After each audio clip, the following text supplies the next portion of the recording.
Добрый вечер. Вы смотрите программу «Якутия в деталях». С вами Ирина Ефимова. Современная архитектура Якутии – это не экзотическая северная версия общих актуальных направлений, а самостоятельная школа, родившаяся на стыке суровой природы, инженерной изобретательности и культурной памяти. Здесь проектирование начинается не с фасадов, а с климата и ритма жизни. Экстремальные перепады температур, многолетняя мерзлота, длинные зимы, огромное расстояние формируют требования к планировке, энергоэффективности и материалам. Но технический каркас – это лишь половина истории. Вторая половина – это идентичность.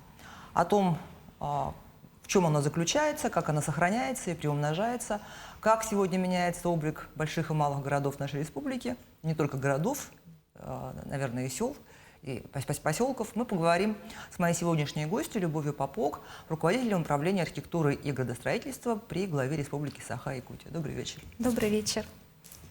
Но у вас есть еще приставка к должности главный архитектор, или это наоборот, главный архитектор, приставка, что важнее? Ну, наверное, архитектор – это очень важно, но понятие вообще главный архитектор, оно растяжимое. Потому что если в рамках органов государственной власти, то это всегда связь между какими-то моментами государственной власти, где мы определяем законы, и, конечно, творчеством. То есть главный архитектор это подразумевает творческую составляющую тоже. Это если ты являешься главным архитектором в архитектурном бюро либо в проектной организации, то ты практически курируешь какой-то проект непосредственно. А если ты являешься главным архитектором республики либо главным архитектором города, то здесь, конечно, появляется не только творческое направление, но и, конечно, совсем направление связано как раз с полномочиями, которые определены в Градостроительном кодексе Российской Федерации, в том числе закона о градостроительной политике республики. А вот то, что руководитель управления архитектуры и градостроительства, это уже скорее больше такая начальническая, организаторская работа, да? Конечно, потому что есть определенные свои функции, которые необходимо выполнять. Например, мы являемся кураторами программы формирования комфортной городской среды в республике. Мы же не только занимаемся архитектурой, мы еще занимаемся и градостроительной политикой. И, соответственно, конечно, там достаточно очень много функций, которые влияют на развитие всех территорий республики. Ну вот я начала с идентичности. Мы говорим о том, как выглядит архитектура нашего региона. Вообще есть ли у нее свое лицо? Ну, несомненно, как и у любого другого региона, потому что уж у Якутии точно своя идентичность есть, и мы прослеживаем это во многих объектах, которые реализованы в рамках и формирования комфортной городской среды, и в рамках архитектуры объектов, ну и в целом, а на самом деле стилей очень много. А есть ли вот на вашем уровне какое-то слово, которым можно было бы описать стиль якутской архитектуры? Ну если говорить о профессиональном названии, то мы всегда обычно говорим архитектурный стиль. Если говорить о городе Якутске, то там несколько стилей. Ну, например, это же все становление историческое, то есть сначала это деревянное зодчество, которое мы сейчас еще можем наблюдать в рамках... Да, старый город, который как раз вот институтом Якутпроектом был разработан и восстановлен. Это, конечно же, уже советский модернизм, это проспект Ленина, мы видим прекрасные объекты, которые необходимо тоже сохранять. Ну и современная уже архитектура, которая наблюдается в новых кварталах. И здесь, конечно, очень важно сохранять в рамках реализации тех или иных проектов определенную идентичность. Поэтому архитектурных стилей очень много. Это не только в Якутии, но и в целом в нашей стране. Ну, нет, ну понятно, что там Москва — это условно сталинский ампир плюс лужковская барокко, да, Петербург — это классицизм. А Якутск вроде бы, вот то, о чем мы говорили, деревянное зодчество и советский модерн, это, в общем, ну, все города, да, в Советском Союзе были в таком стиле. И с деревянного зодчества начинали все сибирские города, да, опять же. Вот. А есть ли у нас такое понятие, как своя там якутская архитектура? Например, вот в Казани там просто, ну, видишь сразу, что это именно национальная республика, что это татары. Я причем там была, когда в Казани, купила книжку про архитектуру татарскую, и там прям написано, что она чуть ли не раньше русской архитектуры была. Вот. Ну, например, да, кстати, этим вопросом уже задавались. Мы сейчас разрабатываем как раз туристический код города Якутска.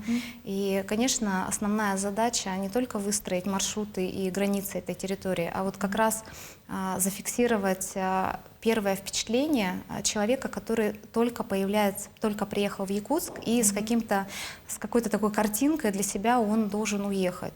И мы сейчас как раз в поиске этого, но на самом деле объектов очень много. Например, если лично мое мнение, да, то для себя я открыла, например, такой объект, как театр оперы и балета. Это действительно уникальная архитектура якутская, потому что там сочетается как советский модернизм, да, то и, конечно, деревянное зодчество, определенные деревянные элементы, которые мне, по крайней мере, не встречались в других городах, а вот в Якутске он особенный. Или, например, памятник, который расположен возле Преображенского храма. Уникальная история. Это вообще, памятник Бекетову вы имеете да, в виду? нет, не Бекетову, а памятник воины-революционеры там как раз стоит отдельно. Да, где вечный огонь. Вечный огонь гражданской войны. Да. Ну, там разные даты стоят. И это очень уникальный объект. Он нигде не повторяется, мне тоже не встречался никогда. То есть для себя определенно считывается картинка, с которой ты выстраиваешь и архитектуру в целом Якутии. То есть, а можно ли сказать, что мы сегодня задаем тренды, вектор для развития северной архитектуры? Несомненно. Сам Якутск уже стоит непосредственно на, как все говорят, на ножках, да, уже история с сваями, история с непосредственно благоустройством особенным, которое у нас есть. Ну и в целом здесь как раз такая площадка для появления новых решений. Поэтому, конечно. Я хочу напомнить, что мы работаем в прямом эфире, и задать вопрос моему гостю можно, позвонив в студию по номеру 8 41 12 42 14 39, или отправить сообщение текстом в Телеграм на номер 8 914 235 05 02.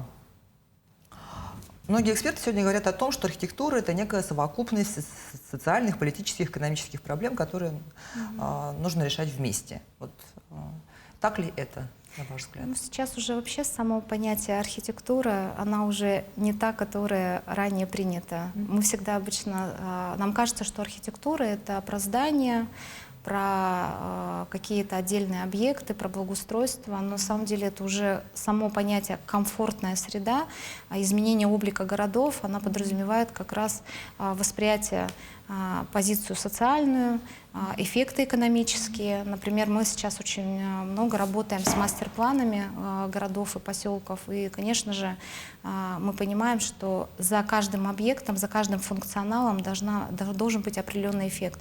И архитектор уже в рамках стратегических документов, начиная даже с генеральных планов, он уже это все прорабатывает. Мне больше нравится такое более романтическое определение, что архитектура – это застывшая музыка. Вот. И один мой знакомый чешский режиссер снимал документальный фильм про Якутск, он поразился именно архитектуре. Он сказал, что это прямо Якутск – это архитектурный джаз. Потому что вот именно смесь вот этих вот всех стилей, да, соседство там старого и нового, и вот наша вот эта вот не очень приглядная картинка, как есть такое выражение, что Якутск – это город кишками наружу, да? Ну вот про наши эти теплотрассы. Вот когда-нибудь мы вообще додумаемся до того, чтобы что-то с ними сделать, как-то это обыграть? Или уже жить с этим? Не, ну, во-первых, это наша, опять же, особая идентичность. Это тоже один из стилей, который запоминается город Якутск. Но то, что нам кажется обыденным, для гостей, например, других регионов, сколько мы вот экспертов привозили в рамках своих мероприятий, для них это вообще уникальность. То есть они в этом, например, видят уникальность. И, конечно, мы стали задумываться. На самом деле, вот архитекторы в свое время действительно боролись, чтобы все сети уходили вниз, под землю убирали. И, возможно, это тоже необходимо. Но город Якутск и в целом города, которые стоят на вечно мерзлых грунтах, нам в первую очередь нужно задумываться об экологичности, потому что будет дальше?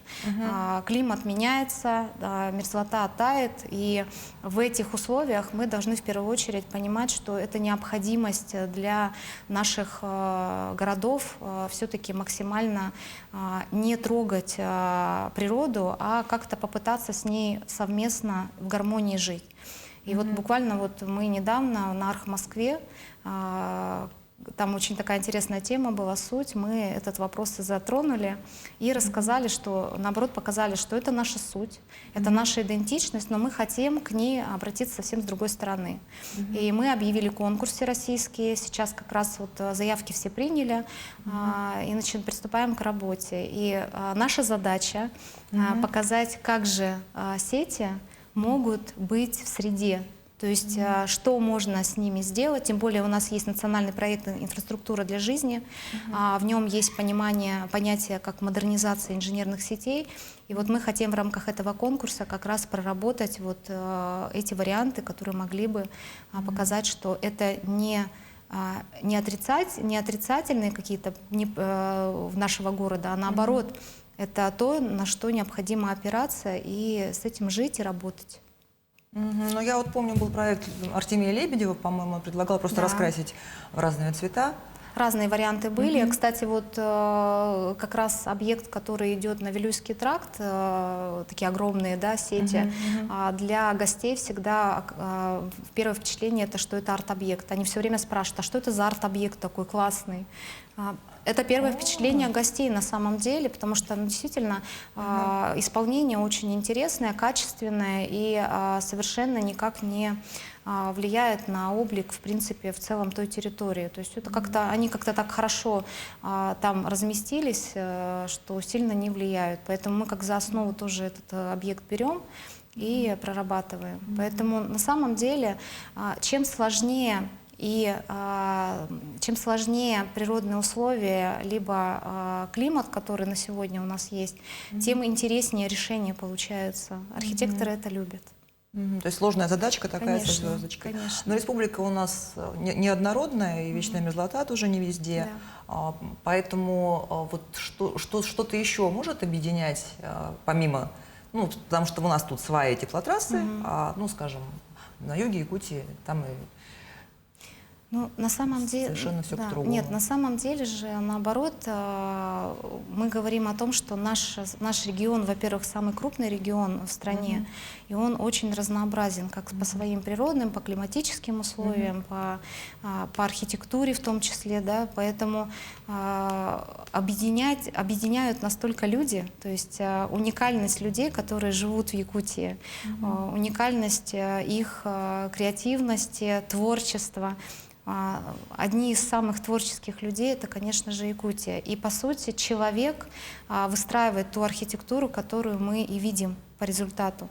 Поэтому сейчас, мне кажется, как раз мы видим этих творческих людей. У нас очень много уникальных архитектурных бюро. Молодые ребята, девочки действительно работают и делают потрясающие проекты, и реализовывают их. Мы их реализуем через комфортную городскую среду, через разные проекты. Благоустройство общественной территории. Да, и не только, проект, да? это я только говорю про направление архитектуры, ведь сколько креативных индустрий сейчас развивается вообще в целом в регионе.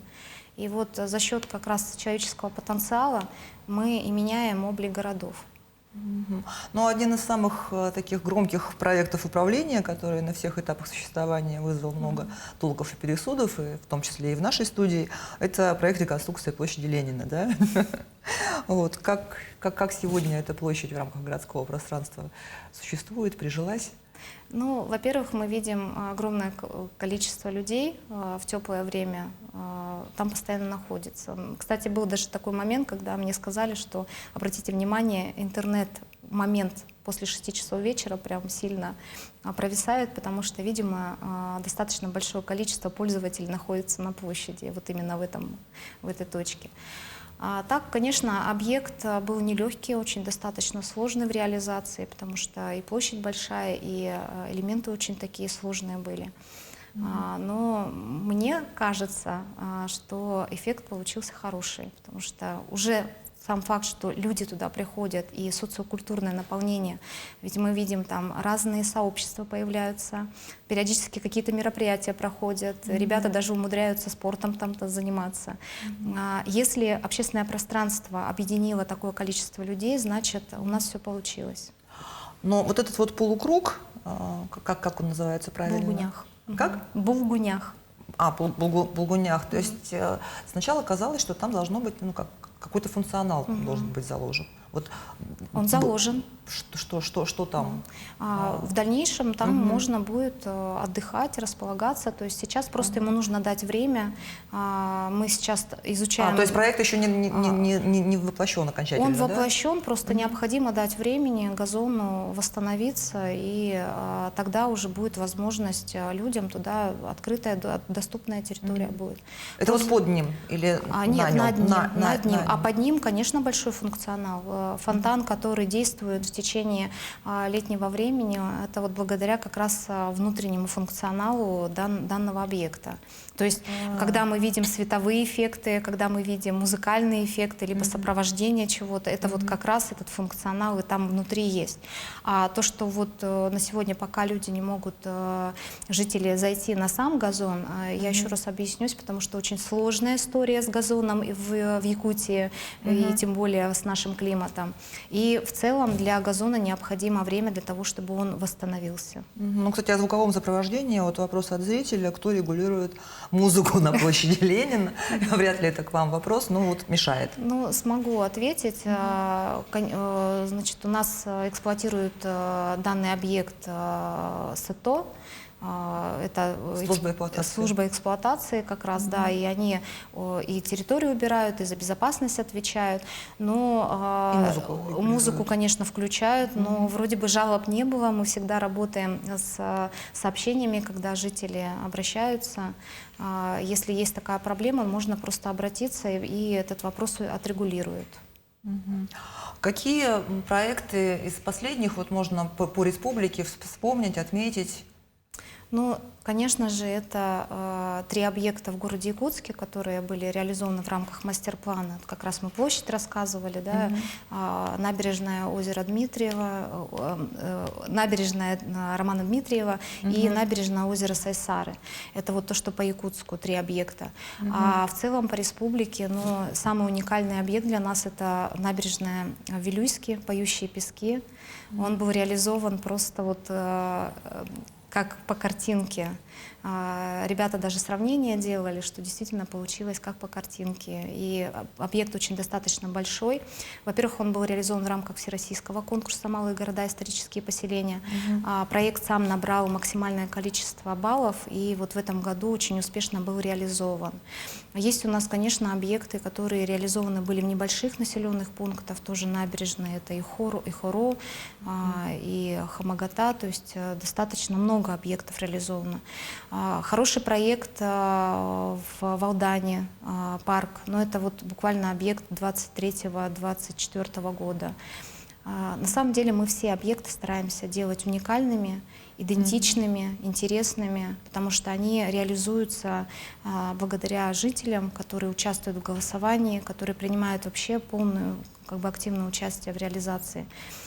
Там, где жители активно участвуют, там и пространства появляются, наверное, можно их назвать живыми. Ну вот вы упомянули как раз на мастер-план, это вообще в последнее время такая тема на слуху, последние лет 5, наверное, если не больше.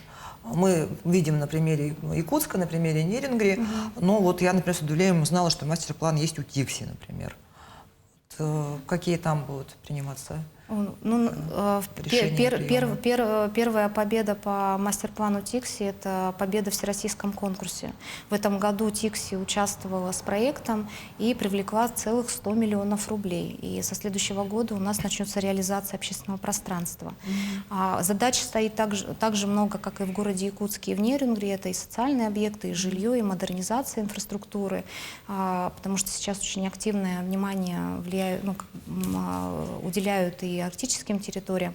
Там вот как раз очень интересные проекты арктической архитектуры появятся. Пока сейчас в реализации именно общественного пространства. Ну, надеюсь, еще в будущем очень интересное решение. Хотелось бы их реализовать, потому что как раз вот арктическая архитектура может показать, что она может быть функциональной, она может эффективной быть и для людей. А так, если говорить о мастер-планах, то мастер-планов у нас достаточно много. Мы не только города, но и села реализуем. У нас сейчас есть поручения по опорным населенным пунктам. Это 42 опорных населенных пункта в регионе. Пространственное развитие Российской Федерации в целом направлено именно на развитие опорных населенных пунктов, которые влияют в целом на весь регион. И населенные пункты, которые рядом. И вот в этом году мы начинаем разработку мастер-плана города Покровска с определенными дополнениями еще территории сельских поселений. Ну, во-первых, город Покровск является сам по себе опорным населенным пунктом. И если мы все знаем, что в 2028 году будут игры Манчары, и комплексная подготовка как раз необходима, а стратегию выстроить может только мастер-план. Ну вот как раз про игры Манчары не могу не спросить про Татинский улус, где проходили игры, и насколько там все благоустроили. И там был упор сделан именно на национальные какие-то мотивы, на архаику. Это вот тот пример, когда архитектура стимулирует развитие села, да, или наоборот. Да, это хороший пример, вообще хороший кейс. Мы его очень сейчас активно продвигаем, потому что хотим, чтобы все населенные пункты таким образом развивались. И вот здесь как раз первое движение было в рамках реализации формирования комфортной городской среды. Потому что изначально, буквально недавно мы вспоминали, что как раз этот кейс, и ребята говорили, что когда мы первый раз приехали в село Итыкёль, не совсем было понятно, ни администрации, ни жителям вообще, что от них хотят. И как раз реализация быстрой, как мы называем, быстрой победы формирования комфортной городской среды, общественное пространство показало, какой эффект это может дать. И люди заинтересовались и начали очень активно участвовать и в разработке мастер-плана, и свои идеи, конечно, показывать, какие можно реализовать. И здесь уже как раз комплексность пошла. Это сеть общественных пространств, которые соединились. Они уже, если не ошибаюсь, 3 общественных пространства мы реализовали в рамках формирования комфортной городской среды, как раз до игр Манчары. Плюс в рамках этого был разработан дизайн-код. То есть вообще первое, что было разработано, это дизайн-код. Ну это как по правилам, нужно с него и начинать, конечно, да? Конечно. Как раз надо выявить вот эту идентичность, особенность населенного пункта, которая может прослеживаться в любом объекте, в любом общественном пространстве, в целом даже в жизни людей. И вот благодаря ему началась сама основная работа. И, соответственно, завершились и социальные объекты и с использованием как раз той идентичности, которую ребята нашли. И даже сам логотип игр Манчары, он был выстроен именно под брендбук самого населенного пункта. А можно вот простыми словами объяснить, чем мастер-план отличается от генплана? Потому что раньше про мастер-планы не говорили. Был генеральный план, как бы, и все. Генеральный план — это также остается стратегическим документом, который определяет размещение тех или иных объектов местного, регионального, федерального значения. И выстраивает определенную возможность, то есть когда эти объекты реализуются. А мастер-план, он уже выстраивает, во-первых, пространственное развитие, определяет определенный облик, и очень важный момент — это экономика. То есть, если генеральный план разрабатывался до 20 лет, то мастер-план разрабатывается намного быстрее, короче, и он понятен для людей, и с учетом мнения людей. Ага, я думала, что экономика там внутри заложена. То есть, когда проектируют что-то, мы же говорим о том, что будут какие-то точки притяжения, да, что там тут будет место благоустроенное набережное там, для бизнеса какого-то. Тут мастер-план все-таки это не только про архитектуру и про общественные пространства и социальные объекты. Это и про наполнение, да? Наполнение, это бизнес обязательно, потому что участников там практически множество. То есть это и люди, жители, которые хотят жить комфортно, бизнес, который хочет развиваться, администрация как ресурс, которому необходимо дальше какую-то дорожную карту понимать, как реализовывать. И, конечно же, мастер-план аккумулирует все инвестпроекты. То есть сейчас задача вот как раз опорных населенных пунктов аккумулировать инвестиции все туда. В этом году за новые проекты благоустройства проголосовали более 53 тысяч человек, якутян. Вот какие объекты там были представлены и что по итогам голосования появится? Ну, участвовало 30 муниципальных образований, это как и объекты всероссийского конкурса.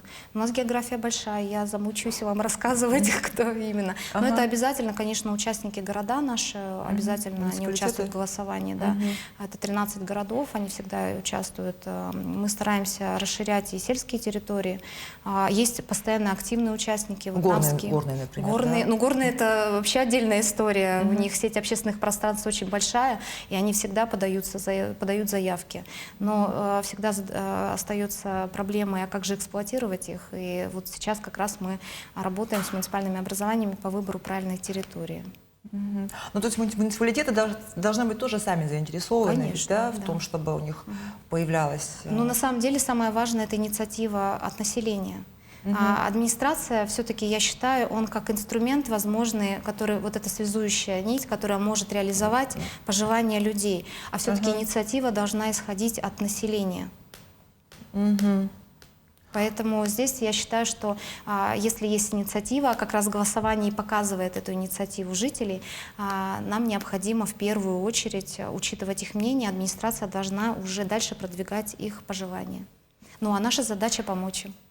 А вот еще один тренд современного развития городов – создание точек притяжения. То есть если раньше это были типовые кварталы, сегодня вот эти кластеры, точки роста, да, как вот кластер труда, квартал труда или радиоцентр, где там современные технологии, виварии, чего там только не будет, жилые районы. Вот, а когда это все планируется, есть ли понимание, как эти точки роста будут жить и развиваться в контексте города? Да, конечно. Ну вот как раз вы вспомнили 68-й квартал радиоцентра, он начинался как раз с мастер-плана. Вот как раз мастер-план дает вот это понимание, как дальше будет развиваться, то есть какой эффект он даст в целом. То есть не только размещает определенные объекты, выявляет идентичность, определенный облик какой-то, да, но он еще и определяет эффекты, то есть как дальше этот объект будет встроен в город и какой эффект он даст на весь город, а не только в ту точку, где он располагается. И это всегда такие проекты, точки притяжения, они рассматриваются в контексте населенных пунктов в целом. Сегодня заговорили о реализации проекта 204-го микрорайона, причем, ну, как всегда, на первом этапе больше отрицания. Ну вот как тут сохранить баланс между природой и ростом городов? И решено ли то, что обсуждали раньше, что Якутск должен расти на сопке, или Якутск должен расти в сторону Табаги, там, где будет мост? Или вот все-таки у реки будем дальше отвоевывать территории? Ну, честно говоря, я за сохранение все-таки тех природного рельефа, который на сегодня есть, потому что есть много проблем у города Якутска. Я хочу сказать, во-первых, это достаточно маленькие площади зеленых насаждений. Да. Это когда мы проектируем города, либо реконструируем их, то обязательно учитывается тот процент озеленения, который должен присутствовать. В городе он достаточно маленький, и здесь в погоне за квадратными метрами нужно не упустить самое важное – это экология и комфорт людей, которые проживают.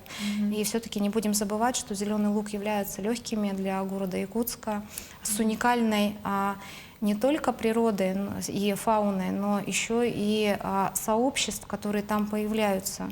Я сама в последние 2 года для себя открываю, для меня это просто открытие, сколько людей, сколько пользователей данной территории. И мне кажется, что все-таки городу необходимо задуматься о месте данной территории в жизни города. Оно очень особенное и важное. И даже, честно сказать, я в своей практике общалась в рамках мастер-плана. У нас был раздел «Водно-зеленый каркас». Он действительно есть, он вшит в мастер-план. И мои коллеги из других регионов и научные эксперты, как ни странно, в первую очередь обратили внимание как раз на зеленый лук. Когда я отправляла, значит, материалы по развитию, для меня удивительно было, что они именно акцент сделали на улицу Чернышевского, там, где расположен именно зеленый лук. Поэтому здесь нужно держать все-таки баланс. Да, есть необходимость расширения территории, потому что стоит еще и проблема социальных объектов строительства у города, но ни в коем случае, конечно, не трогать природу, тем более, я еще раз повторюсь, город Якутск стоит на вечно мерзлых грунтах, и здесь нужно соблюдать баланс. Это важно, это необходимо сохранить для будущих поколений. Ну, вот и вообще, куда же денутся лыжники и собачники? Конечно, конечно. Ну, про озеленение вы сами заговорили. Вот действительно, можно ли что-то сделать уже с Якутска в плане озеленения? Вот я знаю, что вы из Ленска приехали, до того в Ленске работали. Вот он зеленый город. Да, ну, вот прям зеленый, зеленый. А Якутск... Я когда приехала в Якутск, для меня очень прям картинка была четкая и непонятная сначала, потому что, конечно, я привыкла жить в зеленом городе, и я долго привыкала. Но на самом деле городом очень сейчас много делается. Мы видим по проспекту Ленина достаточно активно сохраняется озеленение и ремонт. Мы в этом году наблюдали, что на озере, на набережной Романа Дмитриева тоже достаточно хорошие посадки были, на площади Победы. Вообще в парке Победы тоже реализация. Работа ведется. Понятно, что она очень сложная, потому что, опять же, мы живем в городе вызовов, больших вызовов и климатических, и природных. И здесь как раз здесь необходимо, я думаю, городу обратить внимание на концепцию вообще озеленения. Должна быть какая-то стратегия, которая необходима для развития. Понятно, что мы будем благоустраивать территории совместно общественных пространств и озеленять их, будут озеленяться городские пространства, но еще важно сохранять те площади, которые еще остались и сохранились без застройки. И это очень важно. И здесь, конечно, бы я городу бы посоветовала все-таки зеленый каркас вшить в документ стратегический, это в генеральный план, для того, чтобы эти территории железно сохранились и не застраивались, а только озеленялись и благоустраивались. Мы вас и раньше пытались позвать на эфир, но вы были очень заняты на архитектурной неделе, вообще все архитекторы были заняты на архитектурной неделе. Крупное событие, я так понимаю, профессиональное, да? В какие итоги можно подвести, что там такого интересного было, что-то разработали? Да, у нас почти неделя целая была. Мы проводили и урбан-туры, ввозили в самые крупные социальные объекты города Якутска наших проектировщиков. Мы работали со студентами, потому что для нас тоже важно. Кстати, у студентов сейчас идет очень интересный конкурс, это «Благоустрой». И мы сколлаборировали целых 3 университета: АГАТУ, АГИКИ и СВФУ. И сейчас ребята работают над кейсами, в том числе и в городе Якутске, и в Покровске, для того, чтобы одержать победу, и, возможно, их объекты появятся на всероссийском конкурсе. Так, ну СФУ я понимаю, потому что там учат архитекторов у нас. АГАТУ я тоже примерно понимаю, потому что там дизайнеры. АГИКИ. АГИКИ, наверное, да. А АГАТУ? Ландшафтники. Ландшафтники. Да, ландшафтники, да. Поэтому вот и озеленение. Прекрасная коллаборация получится для такого конкурса. Ну а в рамках Архнедели, конечно же, мы работали с муниципальными образованиями, с нашими профессиональными сообществами для того, чтобы как раз затронуть тему развития городов, эксплуатации общественных пространств, вообще правильность выбора территорий, вообще в целом, как мы относимся к будущему наших городов, сел, поселков. И мы максимально попытались им рассказать на хороших примерах. Мы очень часто привозим экспертов и рассказываем примеры других регионов. Мы действительно учимся. Мы учимся у города Казани, у Татарстана. Мы учимся и у Владивостока. У нас очень часто мы выезжаем на те или иные объекты и обучение. Но нужно учиться у себя. У нас есть хорошие примеры, и когда мы показываем хорошие примеры, появляется такая интересная партнерская конкуренция, наверное. Мы надеемся, что она в результате нашей архнедели как раз и для муниципальных образований была полезна, чтобы в дальнейшем развивать территории. Ну и, конечно, мы проводили выставки, мы как раз вот показали выставки всех конкурсов, которые мы провели в этом году. Тоже хочу отметить, у нас в этом году был, например, конкурс музея Юнского. Поставили такую задачу для архитекторов — перезагрузка. Вот это литературного музея. Да, прекрасный объект, всем советую туда сходить, прекрасная архитектура. Внутри объект очень интересный, как раз вот музей Аюнского, он показывает ту идентичность, которую не всегда увидишь в объектах в городе Якутске. А здесь удивительно сочетались разные стили, и получилось очень хорошо. И, конечно, у нас возник вопрос, а вот как музеям сейчас жить с новыми вызовами. И как раз наши архитекторы это проработали. У нас были победители, это архитектурное бюро «Намада», еще у нас архитектурное бюро «Града» и «Снега». Очень хороший проект, и сейчас музей взял в проработку и работу. Ну, мы с ним дальше работаем. У нас прошел буквально недавно конкурс памятнику Михаилу Ефимовичу. Сейчас подводим итоги, и скоро наши победители узнают, кто же выиграл. И задача не только управления архитектуры развивать политику в области архитектуры и градостроительства, но и, конечно же, это творческое, как раз вот конкурс для нас это творческое. Спасибо вам большое, было очень интересно. У нас время подошло уже к концу. Спасибо и желаю успехов и вам, и нашим архитекторам, нашим жителям, которые в конечном итоге пользователи. Все ведь Да, пользователи, конечно. да? На этом выпуск программы «Якутия в деталях» подошел к концу. С вами была Ирина Ефимова. Смотрите нас по будням о 19:15. Расскажем обо всем в деталях.